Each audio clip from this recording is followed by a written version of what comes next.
My name is Abby, and I live right here in Robbinsdale, actually, and we drive down Broadway a lot. And so my question is, after hearing all this, what do each of you, and you don't have to spend a whole lot of time, but what do you each think are the top 2 issues to the Minnesota African American community and that needs to be solved?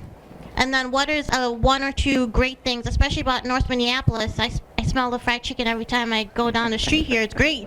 What are some of the great things that North Minneapolis community has to offer Minnesota? If it could be developed, if it could be like marketed, you know, this urban pride thing, going back to what Lacey's or Laverne's doing. I think you say what the 2 top issues and what I like about North Minneapolis. Were those the 2 things that you? Yeah, like if you're saying like you want to build wealth, but you have to have something to offer that people can come in and, you know, buy and partake in. Right. So what is it that North Minneapolis has that, you know, that could be developed to create wealth? Well, the first thing that we have and the most important thing, and really the only thing we need, are the people and the human capital, of course with the right mindset. And so we can start businesses. We got great ideas. We have talent. So once again, I talked about... So for me, the top issues are, the first one is production within our community. So economic empowerment, development. The reason why the black community is still behind is because we don't produce anything. Just think, when you get up in the morning until you go to bed at night, all the products and items that you use, how many of them are created by black-owned businesses? Probably almost none.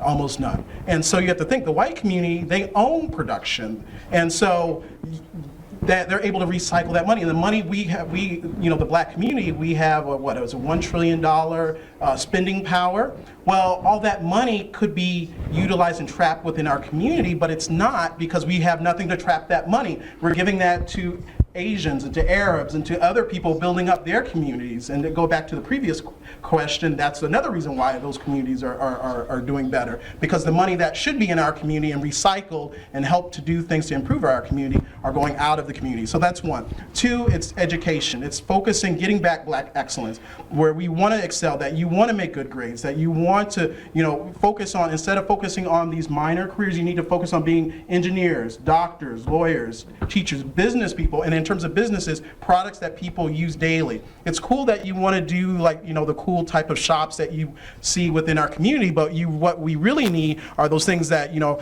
toothbrushes, toothpaste, you know, toilet paper, those things that people need. Those are the things that are going to trap those dollars. So that's, you know, that's the other. So in terms of education, we need to focus on that. And then also community pride. What I like about North Minneapolis, they have the community pride, but we also need good government relationship and policy. See, I believe government policy and the free market work together, because you need to have good policy. Because if you have bad policy, then you can't really build. Because if you let the Democrats in with their socialist mindset, you're not going to be able to build. Nobody, because there won't be any incentive to. But if you are able to do deregulation, allow people, put money in strategic areas in the community, which these opportunity zones is an excellent example of that, you're able to unleash the free market, the creativity, build incubators where people can come up with ideation and think, oh, well, we need to have this, this, and this, and put funding behind that. That's how we're going to be able to get out of this cycle within our community. And so I think North Minneapolis, but Broadway area, it should be like 50th and France. It should be like Grand Avenue. It should be like these other, Lindale and Lake,